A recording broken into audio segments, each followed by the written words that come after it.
Hello, everyone. Tonight we're hitching up the oxen, stuffing every available crevice with bacon and dubious medical supplies, and heading into the wild heart of the 1800s. Yes, you're about to walk the Oregon Trail, the real one, not the glitchy pixel adventure where dysentery lurks behind every digital bush. And if you think you'd cruise through with your oat milk latte in one hand and TikTok in the other, I regret to inform you, even your phone's battery wouldn't last past the first river crossing, let alone your sense of dignity. You'll meet pioneers with more grit than a bag of sand, river crossings that would make a Spartan cry for his mother, and a menu that consists entirely of hardtack, which is exactly as appetizing as it sounds. You'll discover that wagon wheels break faster than New Year's resolutions, and that Snake River isn't a charming zoo exhibit. It's more like a hungry, winding nightmare. Before we unroll this dust-choked scroll, don't forget to hitch your virtual wagon to this channel-like, subscribe, or just send a carrier pigeon if you're feeling historical. If you're listening in Hanoi at 1:00 a.m. or in Portland as the drizzle serenades your window, drop a comment below. I want to know who else is shivering in their socks, half tempted by the idea of trading everything for one hot bath and a bar of soap. Now, turn down the lights, let the low hum of your fan pass for prairie wind, and lean into the creak of wagon wheels echoing through your mind tonight. Before you reach for the next cup of coffee, let the real Oregon Trail show you why even the toughest influencer wouldn't last a day out here. You blink awake, or maybe you never really slept, just drifted in and out, huddled under a scratchy blanket while the stars stretch thin and cold overhead. There's a low mist curling off the Missouri River, ghostly and restless, and somewhere nearby, a rooster has decided it's his solemn duty to scream at the universe. You roll over, knees protesting, and immediately regret opening your eyes. Your bed is nothing but an old canvas stretched on splintered boards. And the smell? Oh, the smell hits you first. Sweat, wood smoke, a hint of wet leather, and beneath it all, the sour tang of bodies that have not seen a real bath since last Thursday. Or maybe last month. Who's counting? You hear wagon wheels creaking and oxen grumbling, soundtrack of your new existence. Someone stirs a pot of beans, and the aroma is, well, let's call it historically authentic. This is not the breakfast of champions. It's the breakfast of people who lost a bet. Welcome to the trailhead, where every pioneer wears a face that says, maybe I should have stayed home and opened a hat shop instead. Over there, a boy tries to corral a runaway chicken, losing both his dignity and his breakfast in the process. You laugh, but it's the nervous kind because, honestly, you're just one bad day away from chasing chickens yourself. Fun fact, pioneers could burn up to 4,000 calories a day and still lose weight, which is one way to do keto, if you're into that sort of thing. The sun nudges up over the water, golden and judgmental. You realize the only coffee is a thin, suspicious liquid that could double as axle grease. But you drink it anyway. Because what else are you going to do? Order an oat milk macchiato. Good luck with that, if your socks are already damp. Congratulations, you're blending in just fine. And so, you gather your courage and your questionable breakfast, because today, you walk west. Or at least, you limp. One day in, and already you miss your mattress. A hush falls. You step forward. You breathe. Let's get real for a minute. You think you're a minimalist, right? You've read Marie Kondo. You've donated 3 shirts to Goodwill. And your sock drawer is almost color coordinated. That's cute. Now, imagine someone hands you a wagon just one, not 2, and says, everything you own, every single thing you ever loved, needs to fit in here, right next to the pickled beans and that one porcelain teacup you can't let go of. Suddenly, all your life's treasures are bumping shoulders with barrels of flour, creaking bed frames, and the faint, ominous rattle of snake oil bottles. You step outside into the bruised morning, the sky still awash of lavender and last night's worries. Your breath clouds in the air as you eyeball the battered heap of essentials that yesterday looked a lot bigger in your parlor. There's Grandma's rocking chair, so comforting, so sturdy, so annoyingly wide.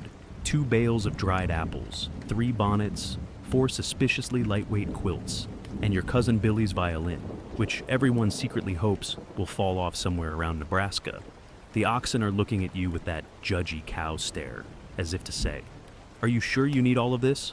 We have to pull that." You know, you try, you really do, to pack efficiently. You tie everything with rope that bites into your palms, the friction leaving little red signatures across your skin. The knots are never quite tight enough. There's always one corner of a trunk poking into your ribs, and at least one bag of beans threatening to spill its contents with every bump. Your back is already plotting its revenge, but you ignore it. Everyone is busy arguing about whether to bring the cast iron stove or just live on cold bacon and hope. Now, here's a pioneer truth. Nobody tells you every argument on the Oregon Trail begins with, "Do we really need this?" and ends with someone stuffing another unnecessary heirloom under the seat cushions, muttering, "Just in case." You listen to the familiar chorus, "Leave it. We might need it. But what if we meet the Queen of England on the prairie?" The answer, by the way, is you won't. But you pack the lace doilies anyway, just in case. The wagon itself is a marvel of engineering, which is to say, it's basically a glorified wooden box with wheels that were designed by someone who never had to actually use them. You run your hand along the rough, splintered rail, feeling every groove and knot in the wood. The canvas top patched and faded flaps in the breeze like the world's saddest flag. You duck inside and breathe in that strange blend of dried grass, hope, and a faint but persistent whiff of cow. Somewhere nearby, a neighbor is having his own existential crisis. "I'm not leaving without my butter churn," you hear, followed by the exasperated reply, "We can churn with a stick, Martha Domestic Bliss. Frontier Edition." Your hands are numb from hauling sacks and barrels. Your arms ache from heaving trunks. Every time you think you're finished, someone unearths another mystery bundle. The sun crawls higher, burning off the last wisps of fog, and soon sweat starts pooling at the base of your neck. You wipe your brow on your sleeve and catch a glimpse of your reflection in the polished side of a kettle grim, wild-eyed, and, let's be honest, already second-guessing your life choices. Fun fact, a typical wagon could hold about 2,000 pounds before its axles started screaming for mercy. But everyone overpacks. The result: halfway through Kansas, you'll find yourself discreetly chucking family heirlooms into the tall grass, weeping softly for your lost collection of ceramic unicorns. Priorities shift when your wheels start wobbling like a one-legged bar stool. You try to distract yourself by organizing the supplies: flour, beans, bacon. These are the building blocks of survival, the holy trinity of the trail. You double-check the barrels, shake out the sacks, poke at the salt pork and pray it's still pork and not something else. Your fingers come away sticky with lard and a vague sense of regret. Meanwhile, Billy tunes his violin, producing a sound that scares off 3 chickens and 1 unlucky dog. Now, don't forget the weapons, rifles, powder, shot the essentials. In case dinner starts running or you run into disagreements with other travelers, you pack the rifle carefully, the cold metal heavy in your hands, safety first. But let's be real most of the time. The biggest battle is with your own patience. That, and the squirrels. They're relentless. You pause for a moment, stretching your aching back, and watch as the camp erupts in last-minute chaos. Children chase each other through clouds of dust. Mothers scold. Fathers curse softly as they wrestle with stubborn wagon tongues. A dog trots by, tail high, looking for scraps and mischief. The air is thick with the scent of sweat, leather, and nervous hope. One last time, you walk around the wagon, eyeing the wheels with suspicion. They look sturdy, but you know deep down that fate loves nothing more than snapping a spoke at the worst possible moment. You pat the oxen, who blink at you, unimpressed by your pep talk. "Just 1 more mile. Old friend," you whisper, "just 1 more mile." You both know it's a lie. At last, someone calls out it's time. You wipe your hands, swing yourself up onto the bench, and steal a final glance at the life you're leaving behind. The porch, the garden, the little fence with its crooked gate all fading now in the distance, swallowed by the promise and peril of the West. Your heart thumps, heavy and strange. The whip cracks, the wheels groan. You move forward, every muscle singing, every hope tied down with rope and stubbornness. A hush. You breathe in the dust, westward. You'd think, after the epic packing session, ropes cutting into your palms, everyone weeping over the stuff left behind, and 3 adults arguing about whether pickled onions count as essential medicine, that things would get easier once the wheels start rolling. Spoiler, they don't. In fact, this is where the Oregon Trail gets personal. There's no hiding from yourself or your traveling companions, especially when the road gets muddy. The boots get wet, and someone starts humming the same off-key tune for hours on end. If you didn't hate Oh Susanna before, you will. The sun creeps higher, burning off last night's dew, and you find your feet sinking into a rich tapestry of mud, grass, and optimism slowly turning into blisters. You trudge alongside the wagon because, let's face it, you don't get to just sit and enjoy the scenery unless you're under the age of 5 or happen to be carrying a baby. The rest of you, yes, that means you are walking through sticky mud, prickly grass, and the sort of puddles that suck your boots off with a slurp that's both undignified and oddly personal. And let's talk about those boots for a second.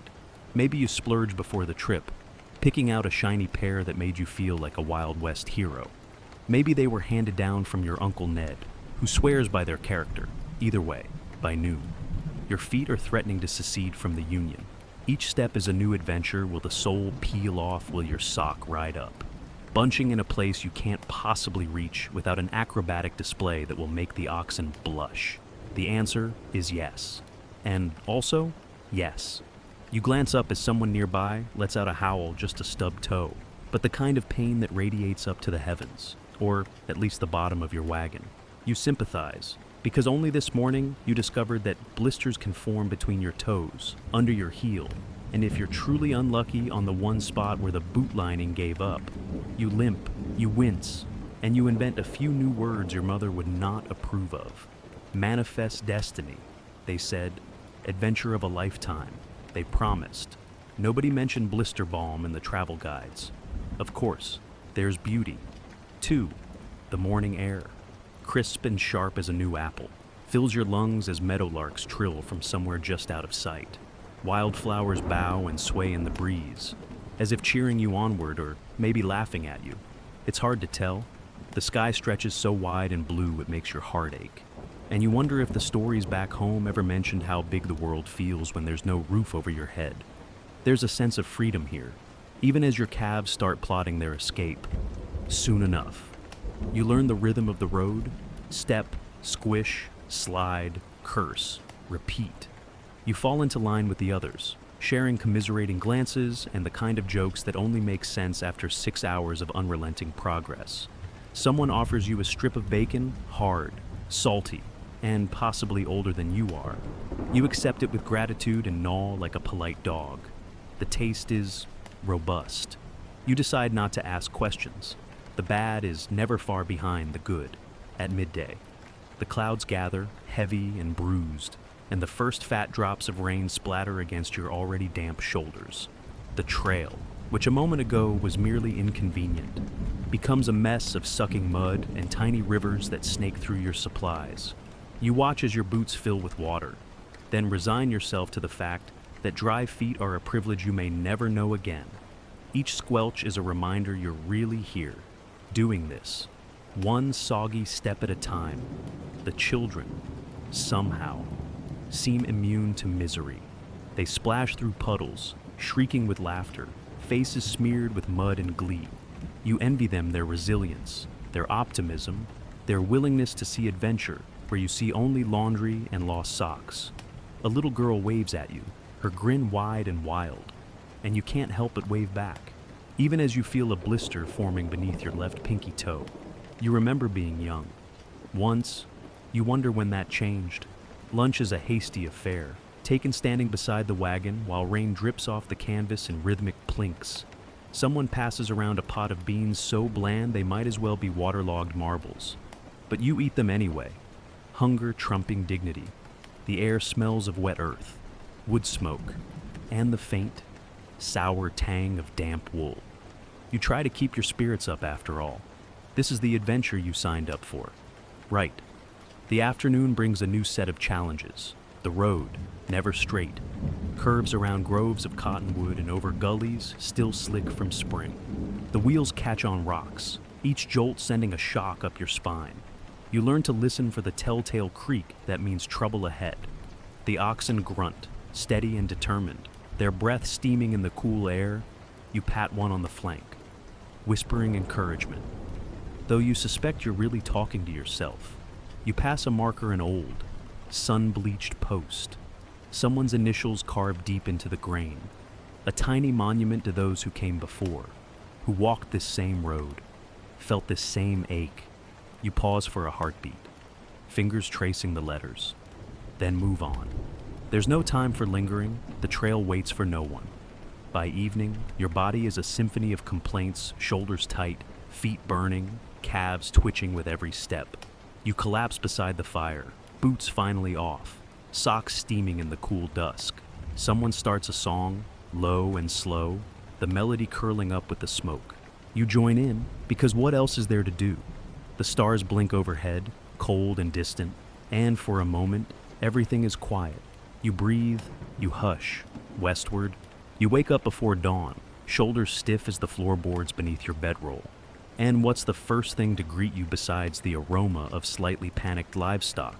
That's right, hardtack. There it sits, stacked in a tin like prehistoric playing cards, waiting for its moment of glory. If you think hardtack is just old-timey toast, let me set you straight. This is the only food that's also legally classified as a blunt object in 3 states. Bread is a generous word for what's basically a flour brick with abandonment issues. You run your fingers along its edges, feeling the rough, chalky surface dusted with whatever was in the bottom of the barrel last week. Each piece is stamped with little holes, supposedly to keep it from exploding in the oven. Honestly, if it exploded, at least breakfast would be interesting for once. You take a bite crack. It echoes like stepping on gravel, and everyone within earshot glances over, half expecting you to lose a tooth. Even the oxen look vaguely concerned, if you're lucky. You've got some coffee lukewarm, a little gritty, suspiciously brown that you can dunk your hardtack in until it gives up and dissolves. After 10 minutes, it's only slightly less like chewing on an old boot. You're not alone in your struggle. The camp is alive with the sound of gnawing and quiet sighs. A mother bangs a chunk of hardtack on the edge of the wagon, testing its resilience and, perhaps, her own. Some resourceful soul tries to soften it in a pan of beans.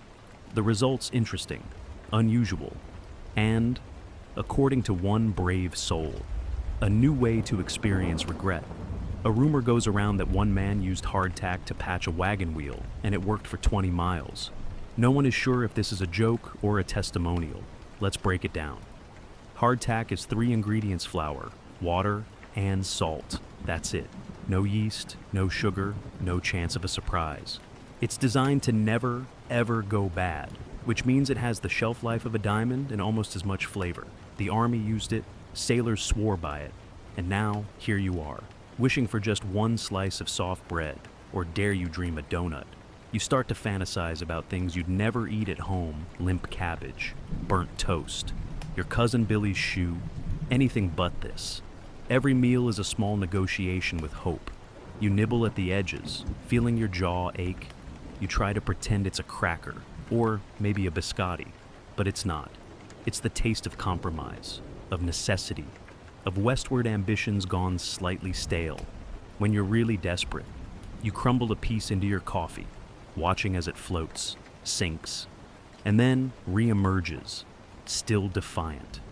This is food with a will to survive, and if you thought you were tough, wait until you meet a biscuit that could outlast a nuclear winter. Of course, hardtack isn't the only thing on the menu. Occasionally, someone rustles up bacon salty, thick, and always a little burnt. On special days, there's dried fruit, though by fruit they really mean something vaguely sweet and suspiciously chewy. But hardtack is the constant, the reliable, the culinary anchor tying you to this grand adventure whether you like it or not. You start to judge days by how well you can stomach it. Good day hardtack and beans, bad day hardtack and more hardtack. Now, here's where the real comedy starts.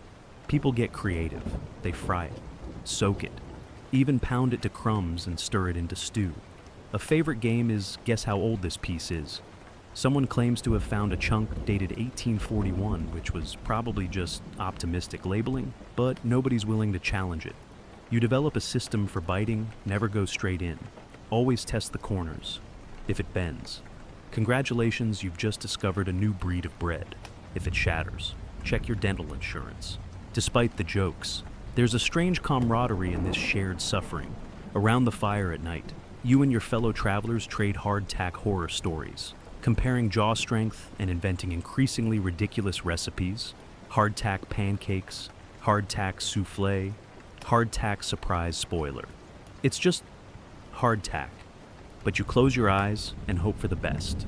Laughter rises with the smoke, lightening the load just enough to make tomorrow seem possible. But beneath the humor lies the real heart of trail food resilience. This is survival, pure and simple. Each mouthful is a reminder that comfort is a distant luxury, and that here, on the edge of the unknown, you make do or you go hungry. You learn to appreciate the little things: a dab of molasses, a scrap of bacon, a whisper of real flavor. You watch the older pioneers stoic, determined to eat their hardtack without flinching, as if it's a badge of honor.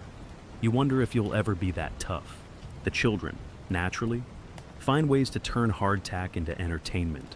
They carve shapes into it, skip it across puddles, and occasionally attempt to barter it with neighboring wagons for anything softer: a boiled potato, a spoonful of honey, a story. Sometimes, they win. More often, they end up with another piece of hardtack, and the cycle continues. You have to admire their optimism as the days stretch on. You adapt. Your jaw gets stronger, your standards lower, your sense of humor sharper.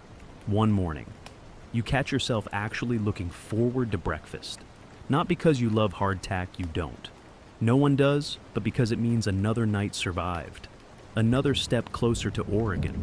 You toast it over the fire, trying to trick yourself into believing it's almost good for a moment. The crackle and warmth fool you.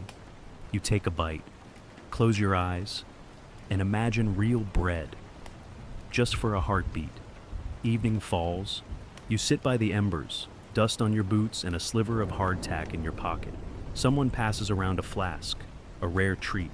You raise a silent toast to the humble biscuit, the toughest pioneer of them all.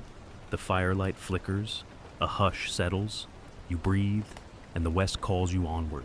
You can hear it before you see it, a low, relentless roar, equal parts invitation and threat. Someone up ahead calls. River, and every spine in your party stiffens. Because this isn't just any stream you might skip stones across back home. No, this is a full-grown, wild-hearted western river. The kind that makes the bravest oxen pause and reconsider their life choices. This is the moment on the trail where optimism, like your dry socks, is about to get washed downstream. Approaching the bank, you take in the scene: muddy water foaming over hidden rocks, swirling currents flashing silver in the sunlight. The far shore glimmers, taunting you so close you can count the trees. So far, it might as well be the moon. The wind off the water is sharp, slicing through your coat and waking every ache in your bones. You squint at the crossing point, trying to decide if it looks more dangerous than the last one. It does. They always do. Let's talk options. In the best case scenario, the river is lazy and shallow, and everyone just wades across, shoes squelching, dignity mostly intact. But when is it ever the best case scenario on the Oregon Trail? Not today, friend, today. The current is hungry and fast, and the only question is, do you risk floating your wagon or try to ford it with a prayer and some strategically placed luck around you? Preparations begin. The bravest among you rolls up their pant legs, sticks a toe in the water, and immediately regrets all past decisions. The water is glacial, an instant wake-up call for every nerve ending in your body.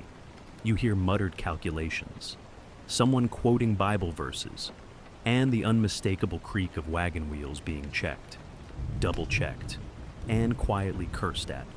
The air smells of river mud and cold fear, with just a hint of last night's bacon still clinging to your sleeves. There's a ritual to river crossings. First, You lighten the load every precious barrel, every bag of flour, every heirloom that survived the last 20 miles of ruts and dust gets hoisted out and carried separately, ideally to the other shore, but sometimes just up a tree if things go sideways. You tie everything down with twice as much rope as you think you need, then add more for luck. Someone volunteers to swim ahead with a rope, and the crowd goes quiet, silently taking bets on whether he'll make it or come back with a story about the world's angriest catfish. You watch as the first wagon is coaxed to the water's edge, oxen shuddering, nostrils flaring.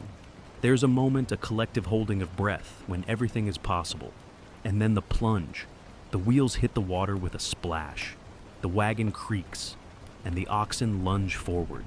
The current grabs the whole outfit, pushing and pulling, and you hear the shouts, "Go, go, steady. Now don't let her tip." Boots slip, mud flies, and for a heart-stopping moment, you're certain everything will end in disaster. Sometimes, it does. Sometimes the river wins, and you watch as precious supplies float downstream, spinning away into oblivion, flour turning to paste, boots bobbing, someone's best hat making its bid for freedom. But sometimes, with enough muscle and luck and furious yelling, you all make it across, panting and dripping, shoes filled with pebbles and pride. You slap each other on the back, swear you'll never do that again, and promptly forget the promise when the next river appears. If you think this sounds like chaos, you're not wrong. Every crossing is a carnival of calamities, oxen refusing to move, wheels stuck in the mud, and the unforgettable moment when someone tries to test the depth and promptly vanishes up to their armpits.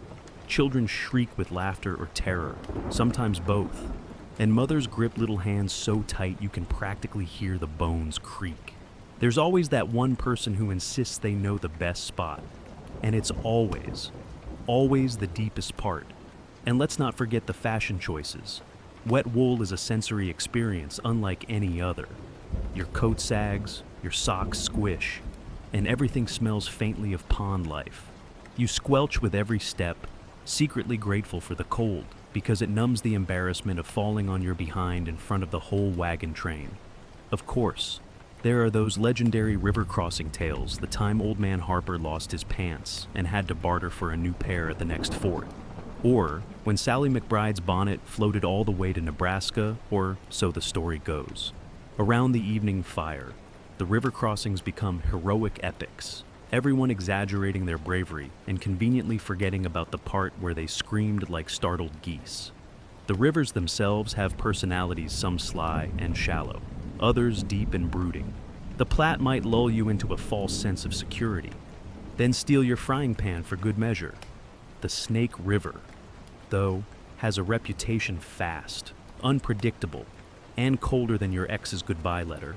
You approach it with all the reverence of a medieval knight facing a dragon, and for good reason. More than one party has been forced to turn back or worse, lost someone trying to outsmart that snaking, roaring beast. Through it all, you learn to respect the water.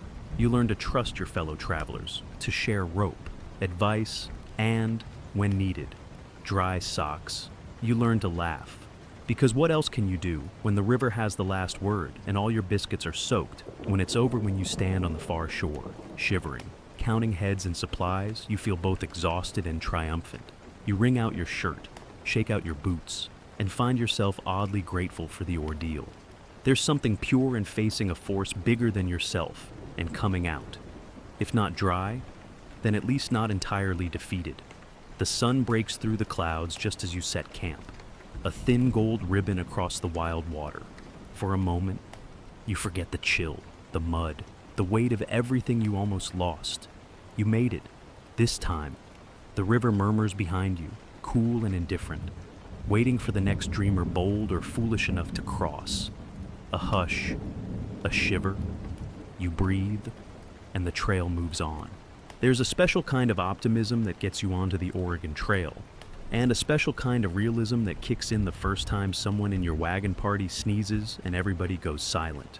Suddenly, you remember all those warnings about disease, bad air, and water that looks a bit too lively.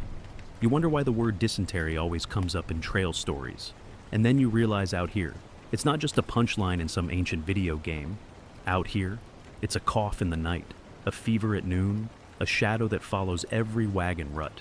You wake one morning to the scent of wood smoke, overcooked beans, and wait. Is that vinegar? The camp's been busy. Blankets are hung out to dry, pots are boiling, and everyone's a little more serious than usual. You feel a twinge in your belly, ignore it, and bite into your daily hardtack with more hope than sense. It tastes the same as ever regret, with a hint of possible dental work. Trail wisdom says to boil your water, but the Platte looks clear and inviting, and who has time for more chores? Besides, Old Man Harper drinks straight from the river, and he's still around. Right wrong by midday. The first complaints start a headache, a shiver, someone hurrying off behind a bush, clutching their stomach and dignity. You learn, very quickly, that modesty is a luxury for people with indoor plumbing. Now, let's talk about cholera, the real trail celebrity. If diseases had trading cards, cholera would be the rare holographic one, notorious and much feared. It sneaks in quietly, a little nausea, a few cramps, then the full symphony vomiting. Fever, dehydration so fierce your tongue feels like leather left in the sun. The only solution, water, rest, and luck. Maybe some laudanum if you're feeling brave or desperate. You see the makeshift hospital, really just a quieter patch of grass, a pile of blankets, a few prayers offered up to any listening sky. Mothers mop brows, fathers fetch water. Everyone watches the afflicted with the anxious hope that maybe, just maybe, they'll pull through more than once. You help dig a shallow grave at dawn, the ground cold and unyielding, the words of comfort sticking in your throat. Grief on the trail is as common as dust, but it never gets easier. And then there's dysentery, less famous. Maybe, but just as dogged, this is the slow burn misery, the thief of sleep, the destroyer of pants. It creeps up on you with stomach cramps and a sense of dread, then lingers for days, sapping your strength and your will to carry on. You find yourself trading stories with fellow sufferers, everyone competing to see whose tale is worst. Mine hit me halfway up Chimney Rock. Someone brags. I had to walk bow-legged for a week. Laughter eases the pain, but only just, of course. There are other ailments, 2 measles, mumps, ague which covers everything from malaria to general crankiness. The medicine chest is a sad little box, some herbs, a few glass bottles, a chunk of opium if you're lucky, and a bottle of whiskey if you're luckier. Most remedies are wishful thinking in a bottle. You hear tales of one doctor who treated everything with calomel, a mercury-based cure-all. The joke was that if the disease didn't kill you, the medicine just might, but out here, you're willing to try anything. You begin to pay attention to the signs: a flushed face, a slack mouth, a limpness that wasn't there yesterday. You see it in your friends, sometimes in the mirror, at night. You listen to the coughs around the fire, each one a tiny drumbeat of worry. Even your shadow seems to shrink away as you huddle closer to the warmth, clutching your cup of dubious coffee and wishing, just once, for a doctor who didn't learn his craft from a pamphlet and a traveling snake oil salesman. There are moments of hope, 2 times when someone recovers, when laughter returns and another mile is won. You make a game of checking each other for fever, turning it into a ritual of caring and, if you're honest, a way to stave off the fear. The trail has its own form of medicine, a kind word, a shared story, a bowl of soup passed hand to hand. You come to realize that the real cure, most days, is simply company someone to share the misery and the hope. And still, the wagon train moves on, the sick ride bundled in the back, eyes half closed against the bouncing daylight. You take your turn sitting with them, telling stories or humming old songs, sometimes just holding a hand and promising that Oregon is just over the next hill. It isn't, but hope is free, and you deal it out in generous handfuls. You learn the art of trail sanitation, burying waste far from the river, scrubbing hands with sand and cold water, watching each other like hawks for signs of the next outbreak. Someone invents a hand-washing song, 2 verses about scrubbing away the pox, and soon the whole camp is singing, making grim work a little lighter. Even the children join in, splashing each other and giggling, blissfully unaware of just how precarious life can be. By late afternoon, The sun is low and the air is heavy with the scent of sweat, dust, and boiled onions. The sickest sleep while others cook, tell stories, and mend what's left of their hope. You notice how small kindnesses grow along the trail, like wildflowers after rain, a fresh cup of water, a dry blanket, a whispered joke in the darkness. You come to treasure these gestures, storing them away for the hard days ahead. Sometimes, if you're lucky, the sick recover, more often. You mark another grave with a rough wooden cross and a handful of wildflowers, promising to remember a name you barely knew. Grief softens, but it never disappears. The trail demands you keep moving always westward, always forward, carrying memories with you like small stones in your pocket. And so, you press on, a little more cautious, a little more grateful for each healthy day. The air is cool, the fire crackles, and for now, coughs fade to quiet, you rest, wrapped in your own fragile hope, a hush, a breath. The trail calls you onward. Let's talk about wagon wheels, the unsung heroes and secret villains of the Oregon Trail. From the moment you set out, you put all your trust in these rough, stubborn circles of wood and iron.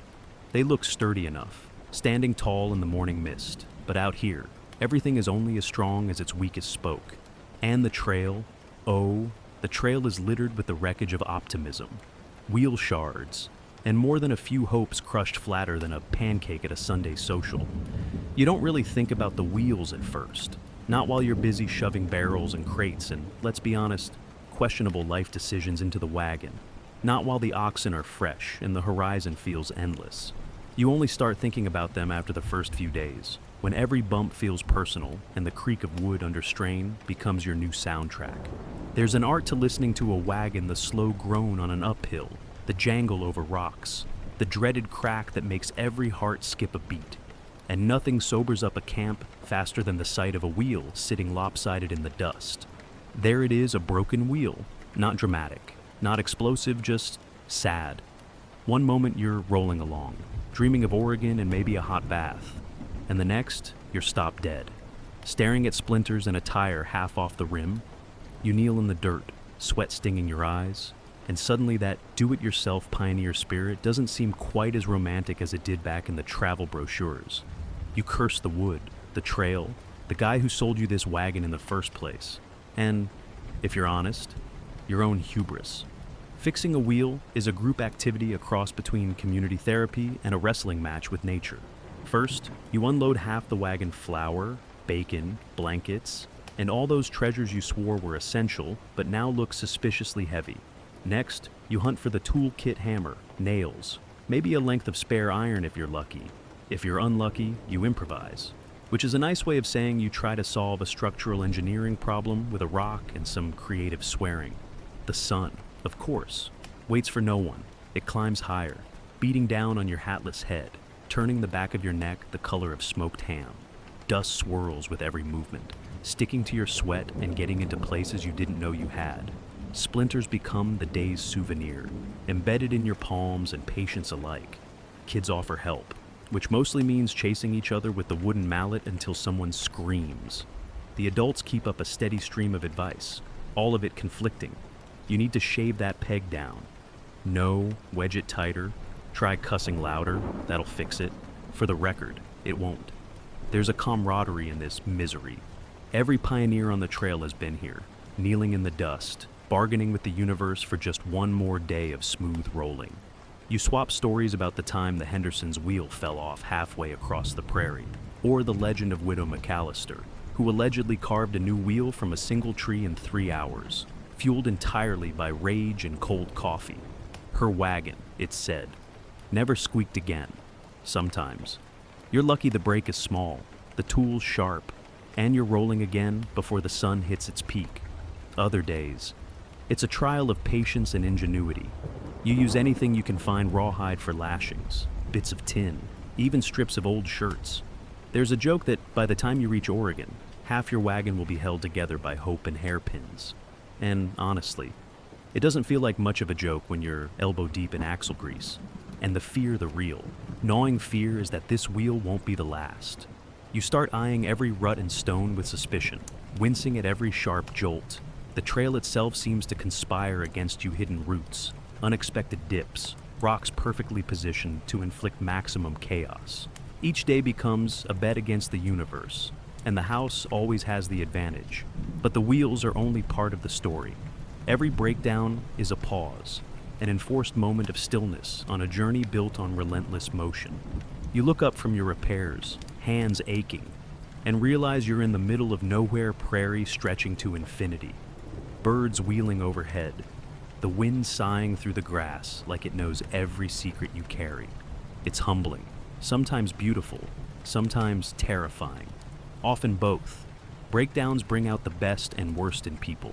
Some rise to the challenge, rolling up sleeves and trading jokes as they work, turning disaster into something almost fun. Others sulk, their tempers as frayed as the ropes holding down the wagon canvas. There are moments of triumph, a wheel set right, a wagon rolling again, the cheers of a camp that knows what it means to keep moving. And there are moments of defeat when nothing works, when you have to abandon a cherished trunk, when the trail claims another piece of what you thought you couldn't live without. At night, the stories circle the fire. You laugh about the day's misadventures, how the wheel bounced free and nearly took out the cook's stew pot, or how Billy fell face first into the mud and came up grinning, missing only his pride. The hardships become legend, reshaped by memory and shared suffering. The blisters, the bruises, the curses all fade, replaced by the simple joy of still being here, still moving forward. Wagon wheels, you realize, are the perfect metaphor for the trail, fragile, tough, prone to disaster, but also to redemption. You trust them because you have to, and when they break, you fix them because there's no other choice. It's the rhythm of the journey: stumble, repair, roll on, so you wipe the dirt from your hands, nurse your splinters, and watch as the last rays of sun set the wagon wheels aglow. Tomorrow, they'll creak and groan again, carrying your hopes and your doubts into another dawn. A hush. The world holds its breath. You breathe and push west once more.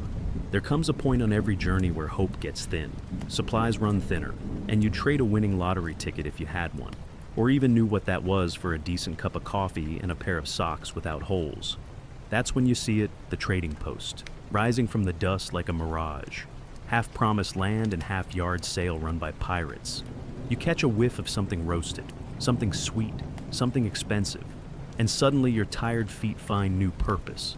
Approaching a trading post is a ritual all its own. The wagons slow to a hopeful crawl. Oxen snort and shake their heads as if remembering every past disaster. And everyone sits a little taller on the seat, trying to look like the sort of people who aren't about to spend their last coin on licorice sticks and questionable snake oil. The building itself is nothing fancy, a sagging wooden shack, maybe a hand-painted sign with most of the letters flaked off, and a porch that looks like it's held up more by habit than by carpentry. But inside is a frontier bazaar, and you're about to become its most eager victim. Step in and the world changes, air thick with the scent of leather and pipe tobacco, a hint of burnt beans, and always, that underlying note of desperation. The shelves are cluttered with everything from iron pots to bolts of gingham cloth, glass jars of bright candy, shotgun shells, and an entire wall dedicated to things you never realized you needed if you can afford them. Behind the counter stands a trader who has seen it all and, judging by the gleam in his eye, is ready to see you coming. You start with a shopping list in your head, something practical, something necessary. Flour, maybe ammunition, a sturdy new horseshoe to replace the one you lost back at Dead Man's Gulch, which, by the way, is not as fun as it sounds, but it never stays simple. The kids spot penny candy in a glass jar, noses pressed up so close the glass fogs with hope. The women eye bolts of calico, dreaming for a moment of Sunday dresses and dances left behind. The men, of course, drift toward the wall of tools and knives, arguing about the merits of steel versus iron in voices that make everything sound like the end of the world. Money is its own adventure, by now. Your coins are dwindling, your paper notes limp with sweat, and everyone's calculating the value of everything in their wagon boots, blankets, Even that ugly porcelain vase Aunt Edna slipped in when no one was looking. Barter is the language here. You find yourself haggling over a tin of coffee with the desperation of someone trading for oxygen, offering up a handful of eggs, a spool of thread, or even a promise to come back and fix the trader's porch when you finally settle in Oregon. He's heard that one before. There are temptations everywhere, a new skillet, shining in the dusty sun, whispers of omelets and bacon that you know you won't actually have. There's a whittled toy horse, painted blue, that you pick up and turn over in your hands, just to remember what it felt like to buy something for joy instead of survival. You put it back, reluctantly. As reality nudges you toward a sack of beans and some nails, the real show, though, is outside. While half the camp shops, the other half loiters around the yard, swapping news and stories with folks from other wagon trains. Some are headed east, done with the adventure and looking older than they did when they left. Others are just as lost and hopeful as you, clutching battered maps and asking about river crossings, Indian warnings, and where the best grass for oxen is these days. You hear rumors, some helpful, some designed just to spook the newcomers. Don't drink from Big Sandy. They say it's cursed. Heard tell a family tried to cross the Snake last week, only their dog made it. Every trading post has its own cast of characters. The trader's wife, sharp-eyed and quick to spot a child sneaking a peppermint. The weathered trapper trading pelts for powder, his beard full of stories and crumbs. The preacher, pausing for a quick sermon on the evils of gambling, just before losing his last coin in a game of cards behind the barn. Even the dogs seem to have opinions, lounging under the porch as if rating your every purchase. Of course, there's always one bargain you regret the moment you step outside. Maybe it's the miracle elixir you bought for Aunt May's cough, which turns out to be half whiskey, half something you hope is only molasses. Maybe it's the new boots that look sturdy in the dim light, but dissolve at the first sign of rain. You vow never to fall for it again. Right before bartering away your last spoon for a slab of dried apple that tastes like disappointment by the time you're done. Your wagon feels both lighter and heavier, fewer coins, more beans, a new dent in your pride. The kids clutch their candy, faces sticky and triumphant. The adults tally supplies, everyone quietly doing the math. Can we make it to the next post? Do we have enough left to last until Oregon? There's worry in the air, but also relief, a sense of being a little more prepared, a little more connected, a little less alone on this ragged, endless trail.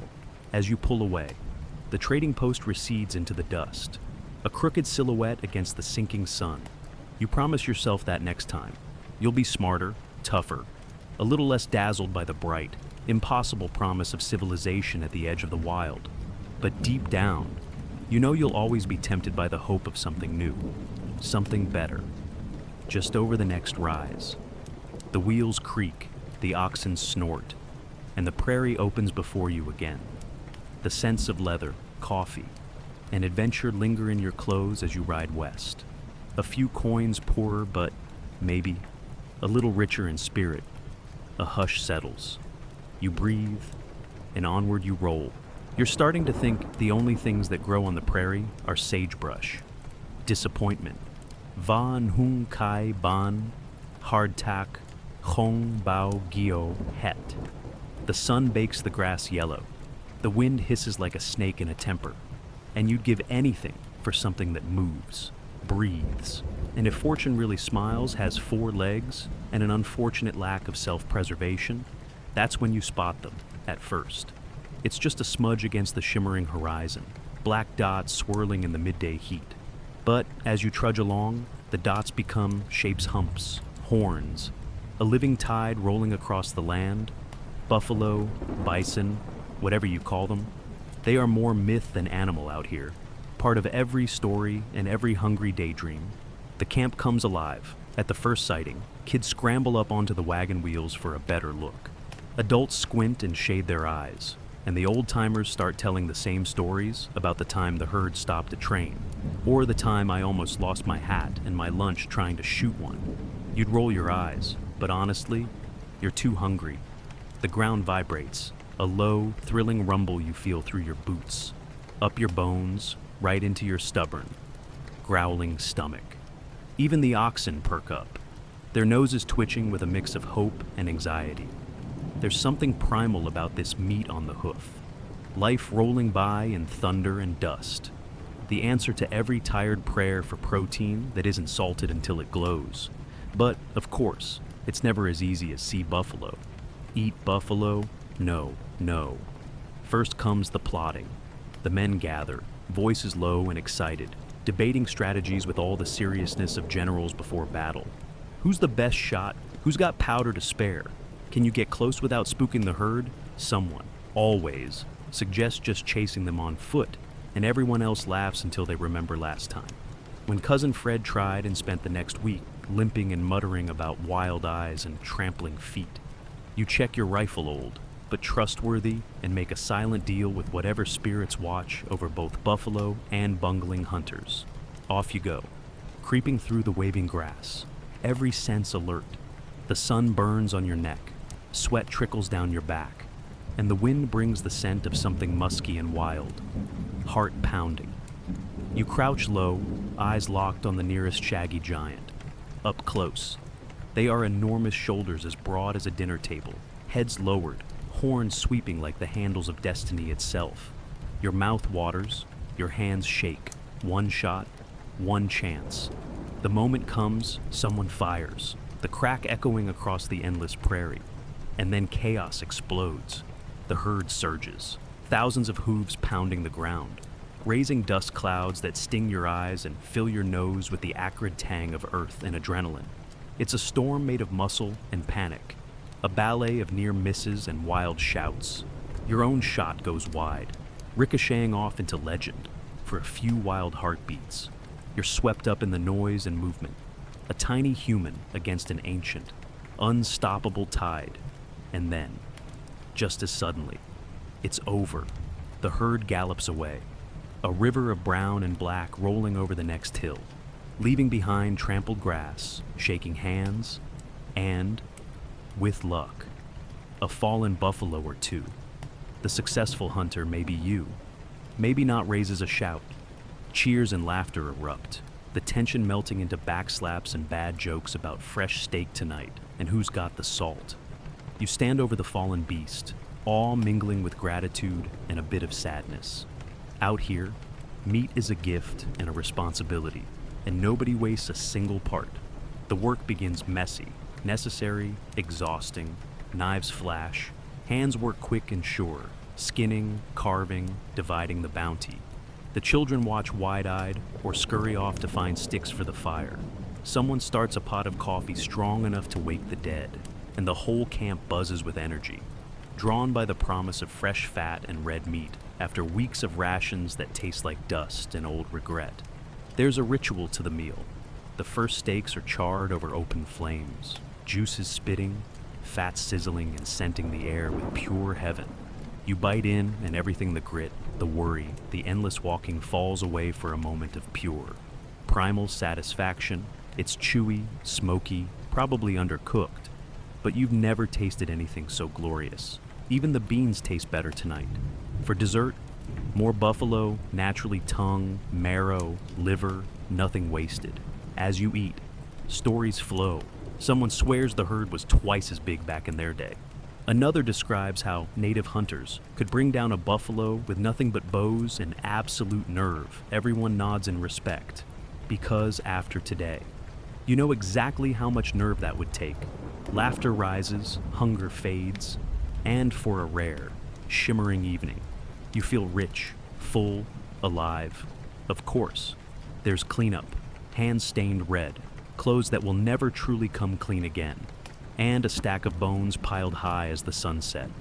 The dogs slink in, tails wagging, ever hopeful for scraps. The little ones gnaw on ribs, faces smeared, eyes shining. Even the horses look jealous. The campfire burns low. You stretch out, belly full, legs sore in a good way for once. The stars blink awake overhead, silent witnesses to the oldest feast on earth. Someone plucks at a fiddle, the melody twining with the smoky air. And for a moment, the world is only this buffalo fat on your fingers, laughter in your ears, the thunder of hooves still echoing somewhere deep inside your bones. Tomorrow will bring new hunger, new miles, new worries. The herd will be gone, the meat salted and stored, and you'll return to your usual rations hardtack, beans, endless longing for the next miracle on the horizon. But for tonight, you're sated. The earth is quiet, the wind gentle, and every heart dares to hope. Just a little. A hush settles. The fire flickers. You breathe and dream of thundering herds. If you thought the Oregon Trail was just endless walking, blisters, and the occasional heroic buffalo stake, you clearly haven't met its real ambassadors, rattlesnakes, lurking like freelance trouble in every patch of sun-warmed grass. It's a lesson you learn the hard way, preferably not by personal encounter though, let's be honest. Out here, everyone gets a story sooner or later.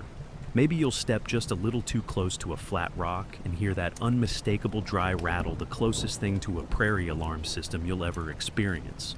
Or maybe, like most, your first snake sighting comes as you're, say, hunting for firewood, humming a nervous tune. When the ground itself suddenly seems to writhe beneath your feet, you freeze. Time stretches. There it is. A banded coil of muscle and attitude, tail twitching like the world's angriest maraca. For a moment, the only thing louder than your heartbeat is the soft, menacing shake, shake, shake. A sound that manages to be both a warning and a dare. You think about running. You think about standing your ground. You think, mostly, about how much you suddenly miss sidewalks and shoes that don't double as snake bait. Of course, you're not alone in this prairie drama. The whole camp is a traveling circus of nerves. Every adult warning the kids to watch where you step. Every kid simultaneously hoping to spot a snake and terrified they'll actually find one. There are rumors that someone, somewhere, once saw a rattler as thick as a stovepipe, though in every retelling, the snake gets longer, the fangs sharper, and the escape more miraculous. Old-timers share tricks stamp your feet, they say. Or, walk-heavy snakes don't like company. Then again, neither do most pioneers at sunrise, but you don't see anyone hissing about it. Surprises on the trail come in all forms. It's not just the snakes, one day. You'll reach for what looks like a sturdy branch and instead grab a handful of cactus. Or you'll decide to take a shortcut through what seems to be a meadow, only to discover it's a prairie dog metropolis, each burrow ready to twist your ankle or, if you're unlucky, swallow a wheel. There's the time a hailstorm rolls in without warning, ice pellets smacking your hat and leaving you hopping from foot to foot, like some kind of startled dance instructor. Or the time a skunk, because yes, they're out here too, decides to assert its territorial rights in the middle of your supper, leaving your wagon smelling less like adventure and more like a failed science experiment. But back to snakes, sooner or later. It happens someone in the party gets bitten. Maybe it's a quick nip, maybe something worse. But suddenly everyone is an expert. Someone yells, suck out the poison. Someone else swears you need whiskey though. Honestly, that's their answer for everything. You remember the stories, the folk cures, the desperate prayers. You do what you can, clean the wound, bind it, keep watch through the night. Most times, it's enough. Sometimes, it's not. The trail has its own rules, and fairness is rarely on the list. It's not all deadly drama. Some surprises are almost funny later. When your heart stops racing, like the day you wake to find a family of raccoons has ransacked the camp, absconding with your last precious slab of bacon, or when a sudden dust devil whirls through, lifting your best hat straight off your head and sending it tumbling end over end into the unknown. Someone always tries to chase it, and someone else always laughs until it's their hat next time. You adapt. You learn to look twice before reaching anywhere. To shake out your boots in the morning, trust me, nothing ruins a sunrise like a scorpion in your sock. You become a connoisseur of odd sounds, the clatter of beetle shells, the chorus of frogs, the click of grasshoppers bouncing off canvas. And always, just on the edge of hearing, the possibility of that dreaded rattle. The night is its own gallery of noises, coyotes howling far off, owls calling, something rustling just beyond the firelight. Every shadow feels a little alive, every clump of grass a possible hiding place. You get used to it, mostly. Sometimes you even laugh about it, swapping snake near-miss stories around the fire like old soldiers comparing scars. Yet not all surprises are menacing. Sometimes, the prairie offers up tiny, perfect moments, a patch of wild strawberries, sun-warm and tart. That tastes sweeter than anything you've ever known. A sudden flock of birds, wheeling overhead, their wings flickering gold and white against the endless sky. Rainbows after a storm, double and shimmering, so bright the children gasp and even the adults pause for just a second to remember wonder. Still, nothing resets your priorities quite like danger. After the first real snake encounter, you move with new respect. You poke at clumps of grass before sitting. You keep an extra eye on the kids, who somehow think every danger is a game. You invent new jokes. Why did the pioneer cross the trail to avoid the snake? Of course, groans all around. You become both more cautious and, paradoxically, a little braver, because out here, you have to be, and when. At the end of a long, surprise-filled day, you finally crawl under your wagon. You do it with a quick scan for eyes and tails. Your hands are scratched, your nerves jangling. But you're still here. You've dodged disaster, traded it for stories and a little more trail wisdom. The prairie goes quiet, except for the wind, and maybe the faint, forgiving giggle of children who still find magic in every rock and scurrying critter. You settle in, the air cool against your skin, and close your eyes, just as sleep tiptoes near. You hear a soft rattle, not a snake, just a pebble tumbling in the wind. You smile, grateful for one more day, one more story, and 1,000 tiny surprises that keep you sharp, humble, and just a bit in awe of this wild, unpredictable trail. A hush, a breeze. You breathe, and the grass whispers you onward. After a day of rattlesnakes, runaway hats, and the ever-present grind of boots on prairie dust, there's a moment when the world finally slows. You don't notice it at first, because camp is its own little storm, fires crackling, kettles clanging, the endless chorus of children chasing each other between wagons, and adults barking orders as if the world might end if the beans burn. But gradually, as the last pot is scrubbed and the last sock is wrung out over a patch of battered grass, the prairie night rises around you, immense and unhurried. The sun sinks, setting the horizon aflame, gold melting to pink, pink cooling to indigo. Shadows spill across the grass, stretching wagon wheels into long, spidery fingers. The evening breeze slides over your skin, cool and honest, carrying the faint tang of smoke and the sweeter promise of dew. You feel it somewhere deep and quiet, the hush that only comes when the day finally gives up its grip. This is not the night you knew back home. There are no fences out here, no windows glowing orange in the dusk, no dog barking from a safe porch. The prairie stretches unbroken in all directions, and as the darkness settles in, you realize how thin your little bubble of firelight really is, beyond its flickering border silence. Not the silence of empty rooms or closed doors, but a living, breathing quiet, punctuated by the distant howl of a coyote, the whisper of wind weaving through endless grass, and, now and then, the creak of your own wagon, shifting as it cools. You lie on your back, the earth pressed firm against your spine, and look up. The stars are an avalanche, thousands, millions, more than you could ever count. They crowd together so tightly that you almost believe you could reach up and knock them loose. The Milky Way stretches across the sky, pale and wild, making your head spin with its sheer, impossible size. Someone nearby points out a constellation, stumbling over the story behind it, heroes and monsters, gods and broken hearts, all written in cold fire, if you're lucky. The moon is full, casting everything in a soft, silvery glow. If not, you make do with starlight and the warmth of those huddled close by.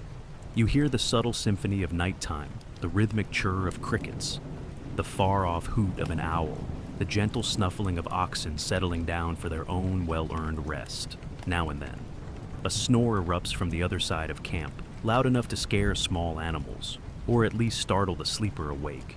To everyone's amusement, it's here, in this strange quiet, that your mind finally loosens its grip on worry. The miles you've walked, the hardships survived, the blisters and the broken things, none of it matters under this sky. You remember stories you were told as a child, how the ancestors looked to the stars to guide them, how wishes made on falling lights might just come true.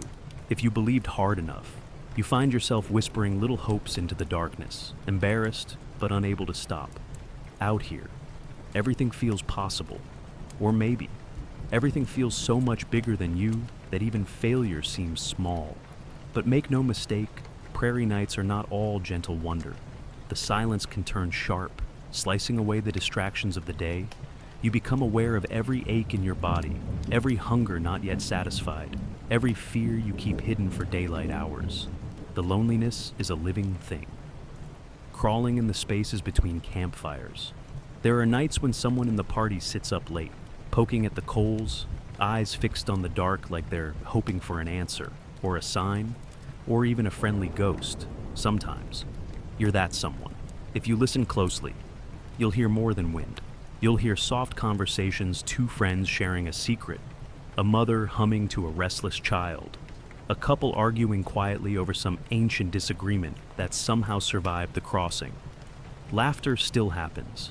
Usually when it's least expected, a memory shared, a joke retold for the 100th time, the punchline changing every time, but always ending in that relief of shared humanity.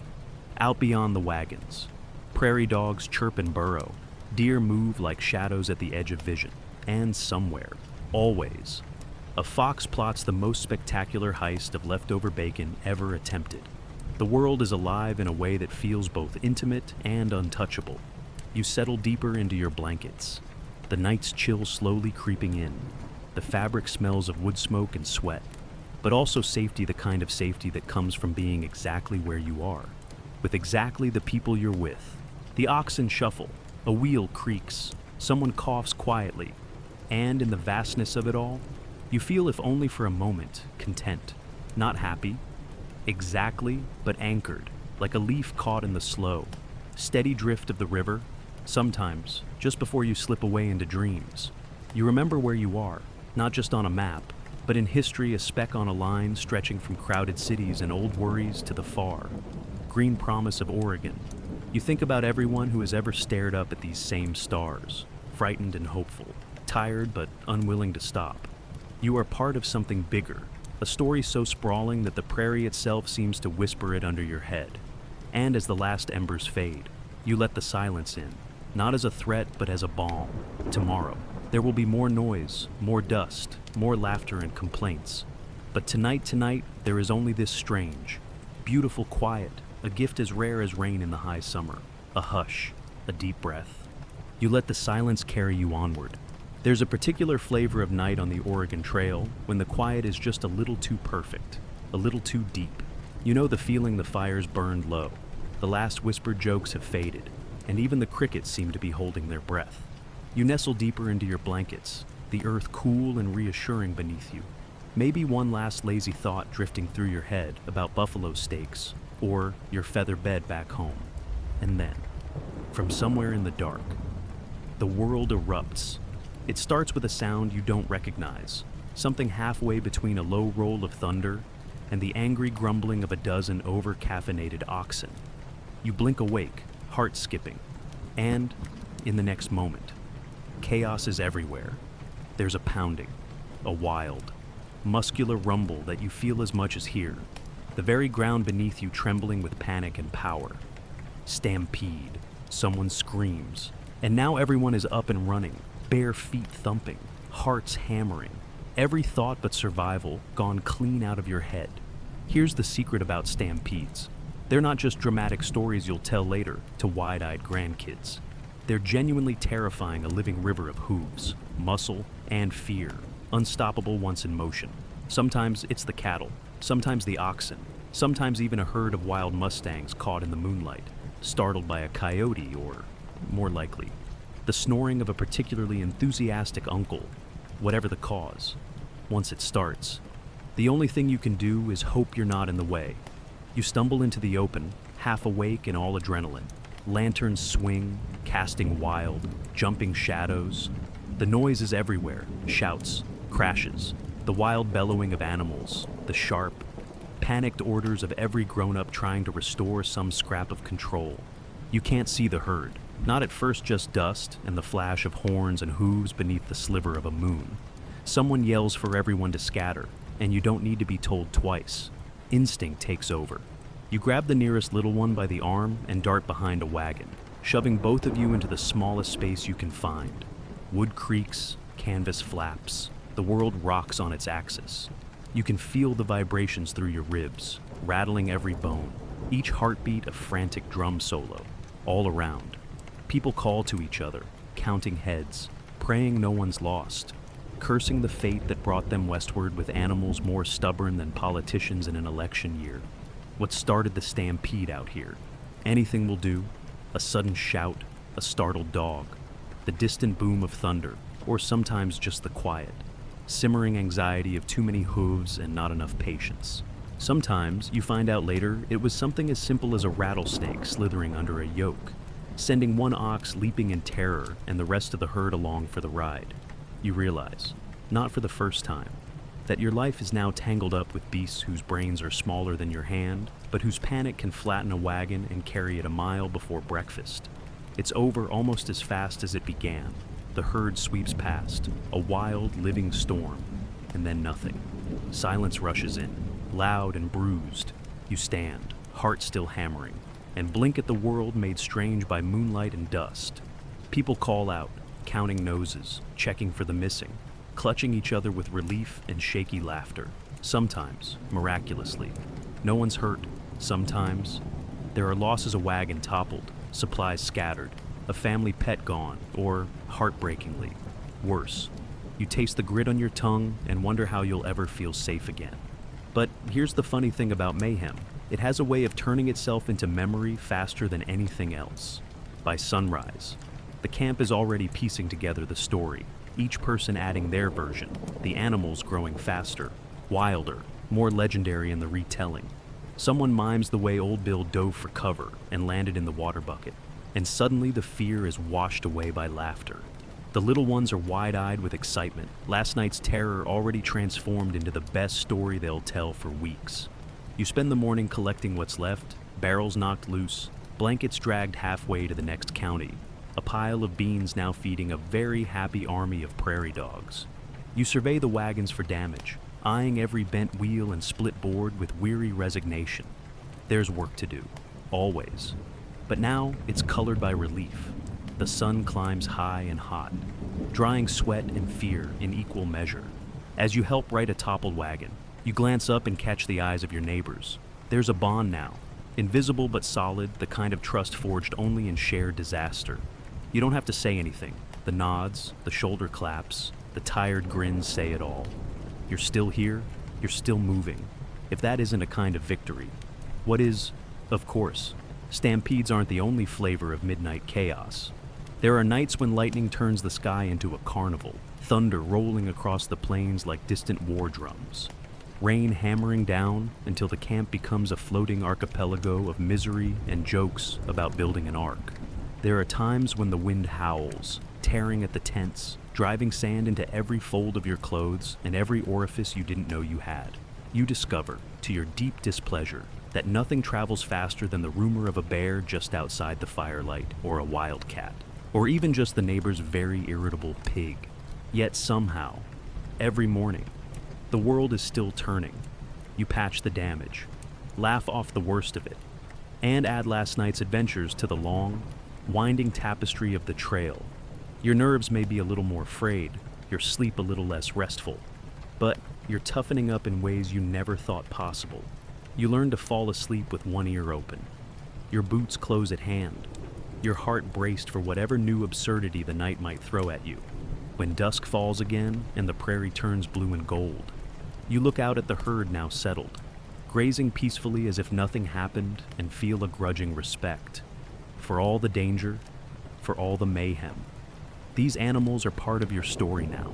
Their panic, your panic, all tangled up together, pushing you onward. The ground is quiet, the air is still. You let out a long, shaky breath, and for tonight, at least, you trust in the peace however temporary it may be. A hush, the distant sound of hooves. You breathe, and the trail calls you into tomorrow. No matter how many maps you studied back home, or how many adventurous stories Uncle Eli spun at the supper table, nothing quite prepares you for the moment you realize you are not the only soul to ever walk these open plains. The West isn't empty. It's already lived in, already claimed in 1,000 silent, visible ways.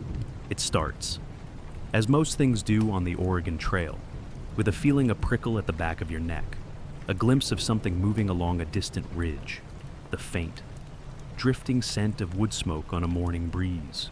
Your wagon lumbers into a shallow valley, the sunlight pooling golden in the tall grass. That's when you see it, a column of smoke rising beyond a stand of cottonwoods, thin and purposeful. Nothing like your camp's accidental infernos, someone whispers. Indians, with a mix of fear, awe, and that pinch of excitement that comes with meeting a celebrity you've only heard about in stories. The air shifts, adults hush the children, voices drop. The whole camp subtly straightens its posture, as if hoping to impress whoever's watching. Truth is, most encounters on the trail are less Wild West shootout, more awkward frontier neighborhood meeting, equal parts tense. Curious. And did anyone remember to bring a welcome pie? You approach with caution, as protocol and good sense demand.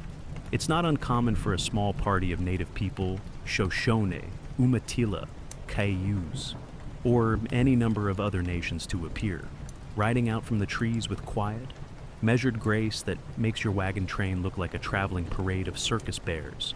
There's an unspoken ritual to these meetings. You slow the wagons, someone not you.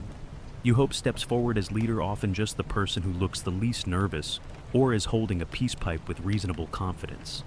Hands are raised in greeting. There's a moment, heavy and silent, where every eye weighs every move.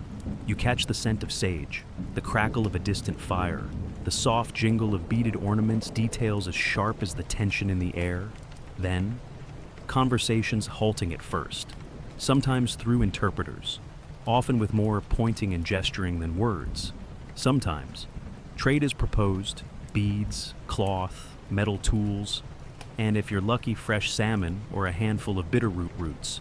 You discover quickly that the so-called trinkets you were advised to bring are nowhere near as interesting as your good hatchet, your copper kettle, or your only pair of boots not held together by string. Every trade is a small negotiation with fate, a chance to swap what you have for what you desperately need, or what might be a new story to tell at the next campfire. You notice things how the elders sit just so, how the young warrior's eyes flick from your wagon wheels to your hands, how the women laugh softly among themselves as they size up your party's ability to survive another week. Children from both sides stare at each other, half shy, half fascinated. One bold girl offers your little brother a wild plum, which he accepts with the solemnity of a royal treaty. For a moment, all the grown-up talk and worry fade, replaced by the universal language of kids swapping snacks. Of course, not every meeting is friendly. Sometimes, the air is sharp with suspicion, the memories of broken promises and treaties heavier than the heaviest barrel in your wagon. Stories ripple through the camp, rumors of raids, of missing livestock, of arrows in the night. Most of them, you soon realize, are exaggerations less history than frontier gossip, but enough to keep everyone on edge. You learn to tell the difference between real danger and the fever dreams of anxious travelers, but you never quite let your guard down. Respect is the rule, and a little humility never hurts. One afternoon, an elder face weathered as old leather, eyes sharp as prairie wind, offers you a lesson. He speaks of the land as a living thing, not just something to cross, conquer, or divide. His hands move like wind over grass, sketching stories in the air about rivers that remember, mountains that watch, prairies that once ran black with buffalo. You listen, caught off guard by the gravity of it all, and for a rare moment, you feel small in a good way, reminded that your westward chase is just one chapter in a much older, ongoing story. You see the difference between your map's straight lines, tidy boxes, and the land itself, with its invisible paths and old names that slip between your fingers. The idea of owning this place seems almost laughable when you realize how long others have lived here, how deep their roots run. Still, you're here, and so are they. And every meeting is a negotiation, not just for trade, but for respect, for peace, for the right to keep moving one more day. Sometimes, gifts are exchanged. You offer a loaf of your best bread, which, let's be honest, is still hardtack. and receive in return a woven basket or a handful of berries so tart your eyes water. Laughter follows, breaking the tension, and someone tries and fails to teach a pioneer dance to a bemused Shoshone youth. Much to everyone's amusement, for a while. The boundaries blur, a song is shared, a joke makes the rounds, and you remember that being neighbors doesn't have to mean being enemies. When the sun sinks low and the meeting ends, you watch as your hosts melt back into the land quiet, dignified, leaving behind only the faint imprint of hoofprints and a little more wisdom than you had at dawn. The camp exhales, tension drifting away on the smoke of evening fires. The stories told that night are softer, more thoughtful. You understand, just a little, how much you owe to the people who called this place home long before you ever dreamed of Oregon. In the hush that follows, the prairie feels deeper, richer, full of stories, full of eyes watching, full of lives bigger than your own. You settle in, warmed by the fire and the memory of sage and wood smoke, grateful for one more day of learning the old, hard lessons of a new land, a hush. The distant drum of hooves fades, you breathe, and the trail teaches you something new. You probably didn't picture yourself on the Oregon Trail up to your elbows in soapy water, wrestling a shirt that hasn't smelled clean since St. Louis. But here you are, kneeling by a muddy creek, wind snapping your damp hair into your eyes. And suddenly the most pressing question in life is, do you wash the socks first, or the long johns love, loss, and laundry somehow? They all get tangled together out here. Let's start with laundry day. It's supposed to be a simple thing, just a way to keep lice, dirt, and embarrassment at bay. But on the trail, nothing is ever simple. The air is chilly and the water is colder. You kneel at the bank, red-knuckled, scrubbing away stains that could be gravy or gunpowder, bacon grease or blood, honestly. At this point, does it matter?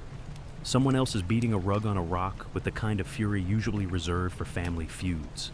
Buckets clatter, soap is precious, homemade or traded, and always running out. You'd swear it evaporates when you turn your back. The river carries away more than dirt. You watch suds swirl downstream and wonder what else you've lost. Old regrets. Last night's arguments, a letter from home that fell out of your pocket and disappeared into the muddy current. There's something oddly hopeful about the act, a chance to start over, at least for another week. You wring the linen with numb fingers, arms aching, breath coming out in puffs. Someone cracks a joke about not needing perfume with this much fresh air. And everyone laughs, not because it's funny, but because it's better than crying about the blisters on your hands. Of course, laundry day isn't just about clothes. It's a kind of social event if your idea of a good time is standing in cold water, trading gossip and life advice while someone's toddler attempts to wash a frog. Women gather first, but before long the men drift over, always with a shirt to help with, or just to see what's new in the world of dirt and detergent. Stories rise and fall with the river news from ahead on the trail. Rumors of fresh berries or safe crossings. A whispered secret about who's been seen sneaking off behind the supply wagon at dusk. Love on the trail is rarely dramatic. No moonlit balcony speeches or passionate dances under the stars. More often, it's subtle, practical, and a little desperate. A glance held a beat too long as if hands meet over a pile of wet laundry. A biscuit shared without complaint. The gentle way someone mends a tear in your shirt when your own hands are too raw to manage the needle. If there's a marriage proposal, it happens quietly. Maybe as you're both hunched over a fire or sharing a battered blanket.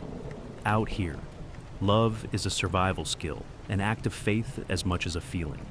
You notice it in little things. The way a mother runs her fingers through her child's hair as she braids it. The nervous flutter in a young couple's conversation. Each word a risk. The way friends stand a little closer after a bad night. Or strangers share a joke to cut through the fatigue. Sometimes, love is just the willingness to keep walking together, mile after dusty mile. But the trail is also a place of loss. You try not to count how many times you've said goodbye, sometimes to a friend who decides to turn back. Sometimes to a favorite mug or a book left behind in a rushed camp. More often. The losses are deeper, a grave dug hurriedly at dawn. A cross set among wildflowers, a name whispered into the wind. Grief walks the trail with you, sometimes light as a shadow, sometimes heavy enough to make you stumble. There are nights when you hear someone crying softly, wrapped in a blanket, staring into the darkness as if searching for a face they'll never see again. Loss takes strange shapes. It might be the hollow feeling when you realize the letter from home you read every night is your only link to everything you left behind. It might be the ache in your chest when you see a stranger wearing a scarf that looks just like the one your sister knitted, far away, in a world that feels less and less real. Or it might be as simple as a pair of socks so carefully darned, so utterly ruined by the endless march that you can only laugh as you toss them onto the fire. Through it all, the ritual of washing, mending, and sharing stories becomes its own kind of medicine. Each shirt cleaned, each skirt patched, each joke told around the wash tub is a stitch holding your little community together. The act of caring for each other, of saying, "Here, let me help," becomes an act of resistance against the vast loneliness of the trail. In a world where so much is outside your control, Laundry Day is proof that small kindnesses still matter. By late afternoon, the sun hangs low, turning the sky the color of old denim, soft and faded at the edges. Wet clothes flap on every available branch and wagon wheel, a parade of rags and colors fluttering like battered flags. You stand with the others, faces warmed by the light, hands raw but spirits oddly lifted. Someone strums a few notes on a battered fiddle. Someone else hums a tune from home. For a moment, the world feels safe. And you remember that even out here, where loss and hardship are part of every sunrise, there's room for laughter, comfort, and the stubborn joy of clean socks. As darkness creeps in, you gather your dry clothes, fold them with the reverence of a priest handling relics, and carry them back to camp. You find your loved ones' family, friends, even that ornery ox you secretly named after your uncle, and you hold them close. If only in spirit. The fire crackles. The air smells of soap and hope. You breathe, and for just a while, you feel light. A hush falls, gentle as a folded shirt. The sky darkens. You settle in, and the trail calls you gently onward. You've survived weeks, months, maybe of dust and dreams, bones rattled loose by wagon wheels, and weather that can't seem to decide between oven and Arctic tundra. So, when word trickles down the line that there's a fort ahead, the whole camp perks up like prairie dogs sniffing fresh rain. You could swear even the oxen walk a little faster, heads up, nostrils flaring, as if they remember some distant ancestral memory of barns and gentle voices. From a distance, the fort doesn't look like much, just a squat collection of wooden walls, patched with hope and rough timbers, topped with guard towers that seem more decorative than truly defensive. But as you draw closer, details spring into focus: a fluttering flag, the sharp outline of real doors, and, best of all, smoke curling from a chimney. Civilization. For a moment, your heart beats like a child's, giddy with the promise of 4 solid walls, a roof, and dare you dream an honest-to-goodness stew. The approach to a fort is a parade of emotions, at first. It's all excitement. Grown men sit a little taller on the wagon seat. Women smooth their hair and try to coax out the least wrinkled dress from a battered trunk. Kids burst with questions about whether the soldiers really have uniforms or if the trading post sells candy.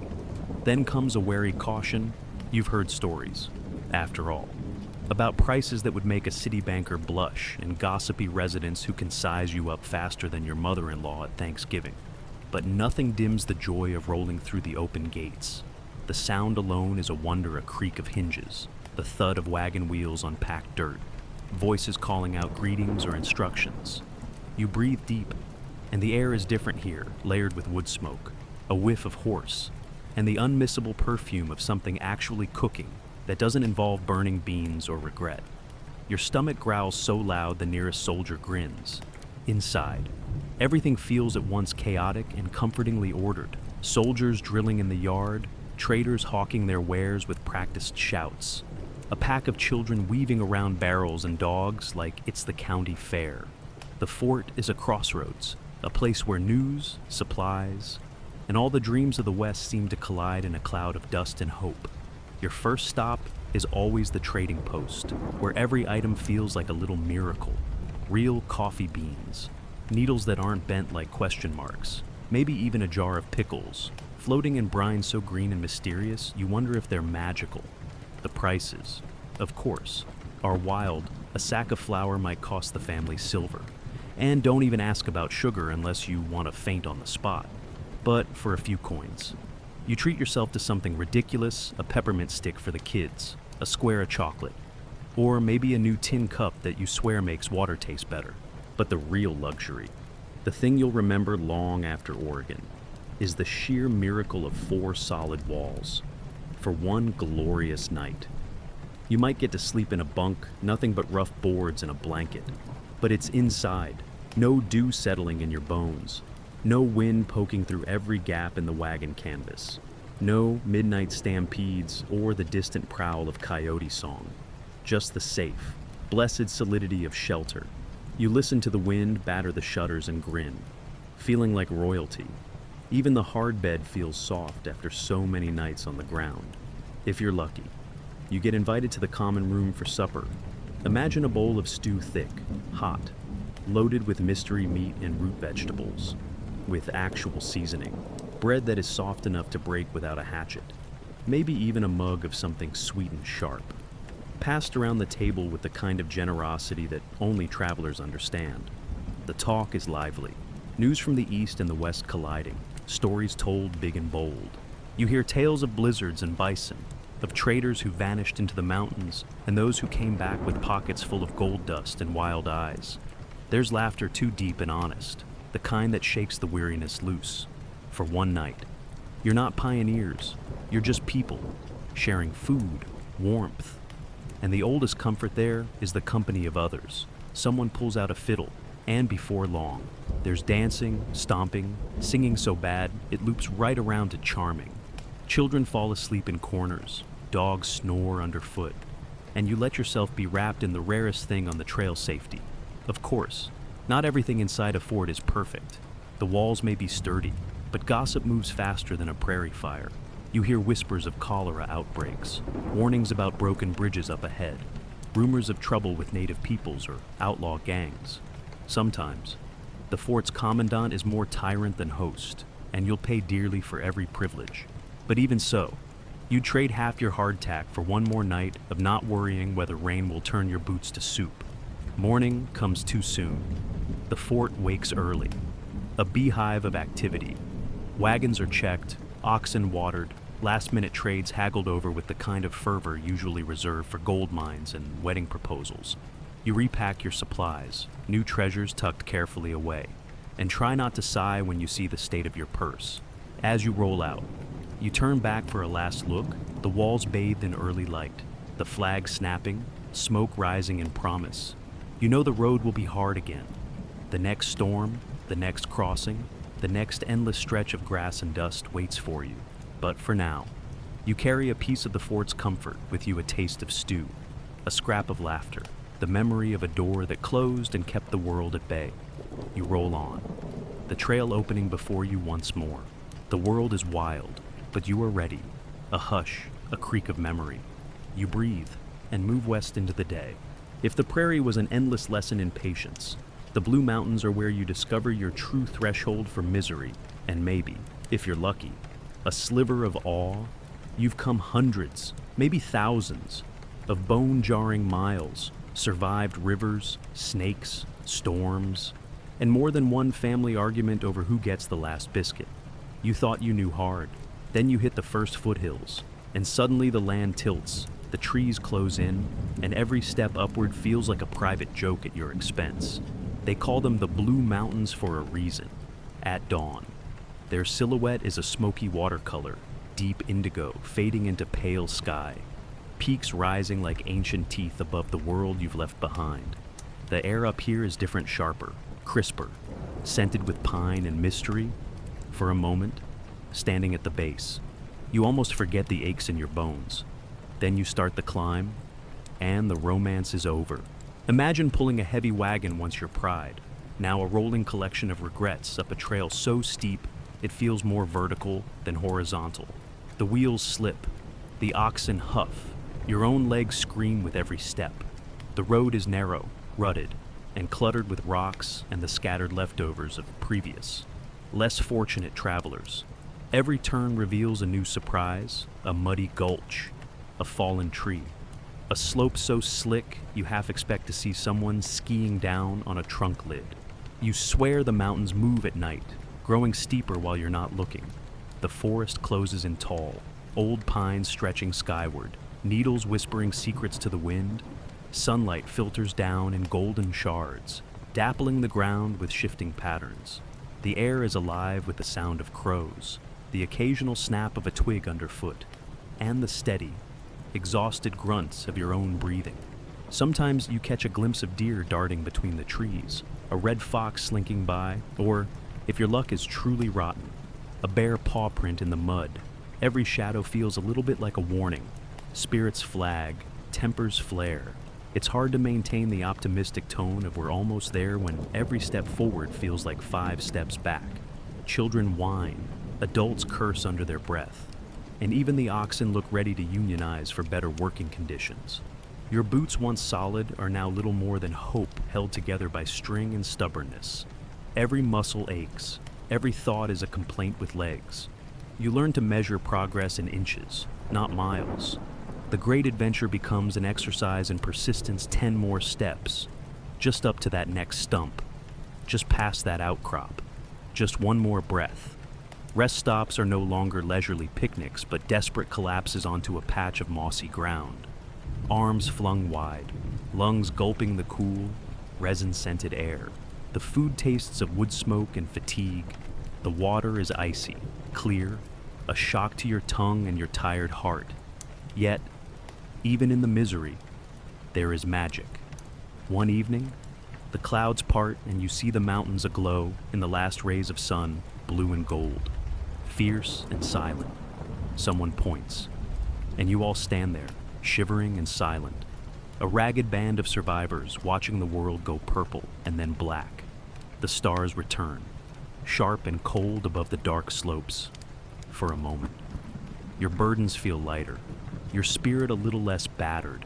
If this is what it means to be alive, aching, exhausted, awed, maybe it's not so bad after all. But reality never lets go for long. The next morning, you're back at it pushing, coaxing, sometimes just dragging the wagon through mud and over roots. You curse every pound you ever packed, every essential thing that now feels like a cruel joke. You leave behind broken barrels, splintered axles, and, eventually, even pride. There's no room for it here. Not when every ounce matters. Not when the mountain demands tribute for every foot you climb. At the same time, something strange begins to happen. The group draws closer. Rivalries and petty grievances fade under the weight of a shared struggle. Hands reach out, unasked, to help push, lift, or simply share a joke. Laughter comes, rough and ragged, but real a balm for the spirit when the legs give out. You hear stories of those who didn't make it, and you swear again that you will, if only despite the mountain and every ghost it's claimed. At night, around the smallest of fires, you trade tales of the journey so far. Someone recites the names of loved ones left behind. Others remember those lost on the trail. The sound is gentle, reverent, a litany of survival. You realize that the climb isn't just up the side of a mountain. It's through memory, loss, and the stubborn, ridiculous hope that something better waits on the other side.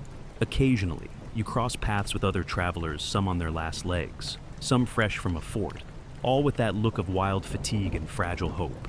You swap tips where the water's clean, where the trail is less treacherous, how to keep the axles greased and your spirit from splintering.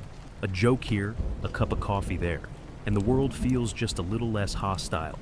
Finally, after what feels like an eternity, the forest thins, the air shifts, scented now with promise. You crest a ridge and see it valleys unfolding below, green and endless, a hint of Oregon in the air. You stand, wobbly-legged and dust-streaked, and suddenly, impossibly, you smile. Not because you're finished, oh, not yet, but because you've made it this far. Through every setback and heartbreak, the mountain threw your way. You look back once at the winding trail, the shadows beneath the pines, the mountain that tried and almost succeeded to break you. And then, with a breath full of pine and sky, you step forward, ready for whatever comes next. A hush, the echo of your footfall on stone, You breathe and descend into a new world.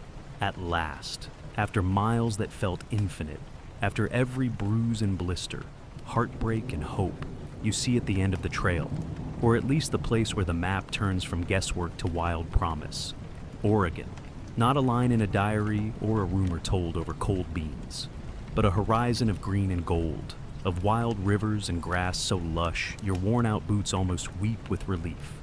There are tears too, but you'll blame those on the wind if anyone asks. Let's be honest. The idea of arrival out here is mostly wishful thinking. The pioneers' fantasy was to reach a land of milk, honey, and beds with actual mattresses. What you get, instead, is mud up to your ankles and a river crossing that looks suspiciously like all the nightmares you've ever had. But with more mosquitoes, still, there's a wild, breathless energy in the air.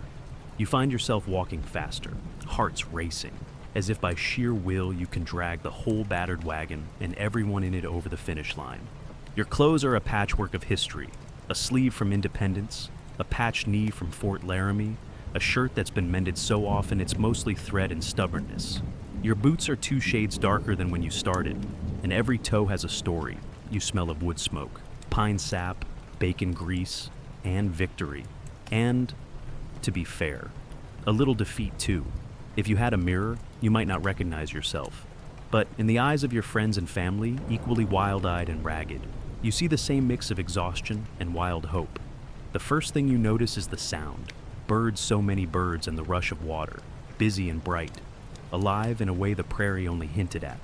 The wind is different, too full of salt and secrets, promising something new if you can only catch your breath long enough to listen.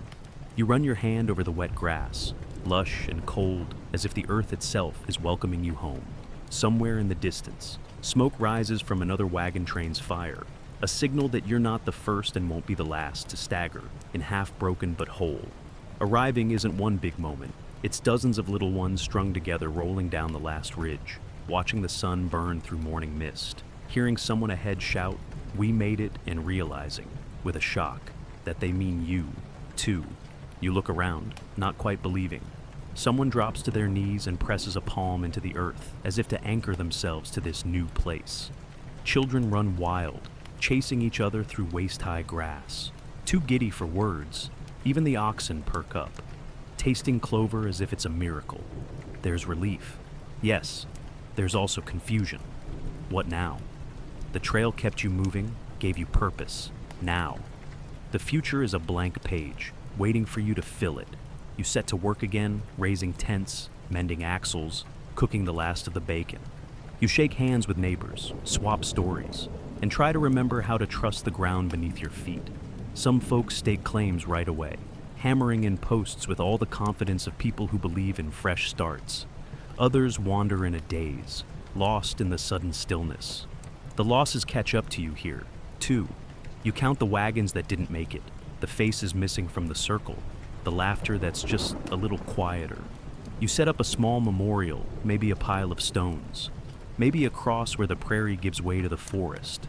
Names whispered into the wind. You promise, silently or aloud, not to forget. The trail took many things, but it also gave you new kin.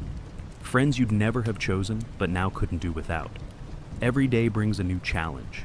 The weather here has its own ideas, rain that falls in sheets, soaking you to the bone and washing away any illusions about a gentle promised land. There are trees to clear, cabins to raise, crops to plant your hands, already rough and calloused. Find new ways to ache. Food is still simple beans, what little flour you have left, and the blessed wild berries that seem to grow everywhere, sun warm and sweet. You discover new aches and new joys. The birds wake you at dawn. The river sings you to sleep. Neighbors become lifelines. You trade tools, advice, and sometimes just a cup of coffee and a companionable silence. The shared hardship of the trail becomes a strange sort of glue. Someone starts building a schoolhouse, someone else a tiny store. The first baby born on this side of the mountains is celebrated like a royal heir, though the cradle is a packing crate and the crown is made of daisies. Laughter comes easier now, so do tears. But you've learned that the two are often cousins. At night, you gather around a fire because even in Oregon, the The chill finds you and listen to the stories that now belong to you, the river crossings, the blizzards, the stampedes, the heartbreak and hope. You find yourself telling them too, not as burdens but as badges of survival. You remember each friend, each foe, each lesson the land forced you to learn, even the little indignities, wet boots, lost hats. The endless taste of hardtack are recast as legend. You begin to believe you could belong here, even thrive, even love this place that cost you so much. You wake up one morning and realize you've stopped looking west. The journey, at least for now, is over. The land under your feet is home.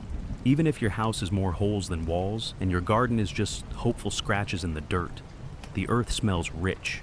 The sky is impossibly wide. The people around you, what's left of your party, are family. You're battered, patched, changed in ways you can't always name. But you are here, and that, on the Oregon Trail, is everything a hush. The dawn breaks soft. You breathe, and the story starts again. Days blend, then weeks, then whole seasons, each one tugging you further from the muddy banks of the Missouri and closer to the mossy hush of Oregon woods. Some mornings, you wake with the sunlight caught in the rafters, the scent of rain on your window, and for the briefest instant, you half expect to see the wagons outside, the prairie stretching endless and golden, the air sweet with wild grass and hope. But it's different now. The journey is done.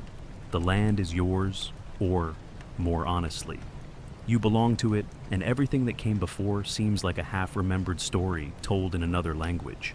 That's when it hits you, usually in the quiet. Was it worth it? You wander down to the riverbank, knees still creaky, boots more patch than leather, and squat there among the stones, letting the cold water trickle through your fingers. The rocks are smooth and heavy, worn down by centuries of other hands, other stories. You pick one up, turn it over, and wonder, was this here when you were a child, back before you ever dreamed of wagons or westward winds? Did some other wanderer once hold it, making the same choices, feeling the same hunger and wonder and ache? The Oregon Trail does that to you. It gets under your skin and into your bones. And even when the dust is gone, the journey lingers. You remember the leaving, how brave you felt, how sure, how your mother wept and your father squeezed your shoulder a little too hard, as if imprinting memory for the long road ahead. The old house, the picket fence, the kitchen window that never quite closed against spring rain. Did it ever really exist? Or is it just something you conjure on difficult mornings, when the chores seem endless and the new world feels just as hard as the old? Looking back, you see the trail in flashes, not as a line on a map, but as a mosaic of moments: the crack of a wagon wheel, the green promise of a prairie after rain, the laughter after a near disaster, the taste of buffalo cooked over pine wood, the rough comfort of a friend's hand on your shoulder when the losses felt too much to carry alone. You remember the long silences, the nights when the stars felt close enough to touch, the days when hope was just a stubborn refusal to give up. Some memories are funny now, even if they weren't then. Like the time your cousin Billy tried to lasso a buffalo and got dragged face first through a patch of wild onions, stinking for a week. Or when someone's socks went missing, only to be discovered as a squirrel's nest, high in a cottonwood. You tell these stories around the fire, voices rising with laughter, and they become legend, growing a little with each telling until even you have to laugh at yourself. No, really? You meant to fall in the river, totally on purpose. But there are darker stories, too, the ones you share quietly, with those who live them alongside you. Graves dug in hard ground, tears that wouldn't dry, words never spoken in time. You lost things out there on the trail more than just boots and blankets and the odd cooking pot. You lost innocence, maybe, or the idea that life could ever be simple again. Some faces fade with time, but others you carry, sharp as pain, tucked somewhere between your ribs and your heart. Was it worth it? You ask yourself this on cold mornings when the work piles up and your muscles groan in protest. On days when a late frost threatens your new crop, or a storm brings down a tree you'd grown to love. On nights when you stare at the ceiling, listening to the quiet song of rain and wondering what you traded for this place, these people, this new chapter. And yet, for every doubt, There's a memory to tip the scales, the first spring when the garden burst with green, feeding you with hope as much as with food. The way the forest smells after rain loam and pine, moss and sunlight. The laughter of children who have never known anything but this wild, free life, chasing each other through ferns and sunbeams. The sound of your own voice, growing stronger and more certain, as you teach them songs your grandmother once sang on another continent. Far away and long ago, you see it in the faces around your table, friends, family, neighbors. Some came west with you, others were met along the trail, all stitched into your days now, with shared struggle and the quiet miracle of survival. You remember the stranger who became a friend after a midnight storm, the neighbor who showed up with coffee and bread after your roof leaked, the child who came running with news of wild strawberries growing down by the creek. This is home, not because it's easy, but because it's yours.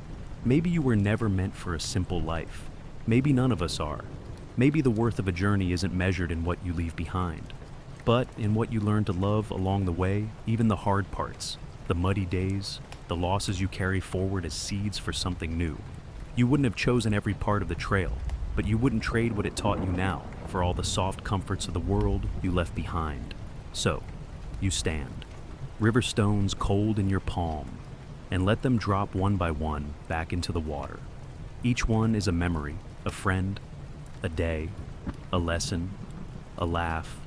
The river keeps them, rolls them smooth, lets them drift downstream for someone else to find. You straighten your back, turn for home, and breathe in the wild, green air. The old life is a ghost. The new one is a story unfolding, one step at a time. Was it worth it? Ask again tomorrow. For now, the answer is a gentle hush, a smile, and the quiet certainty of belonging. You breathe, and the trail finally lets you rest.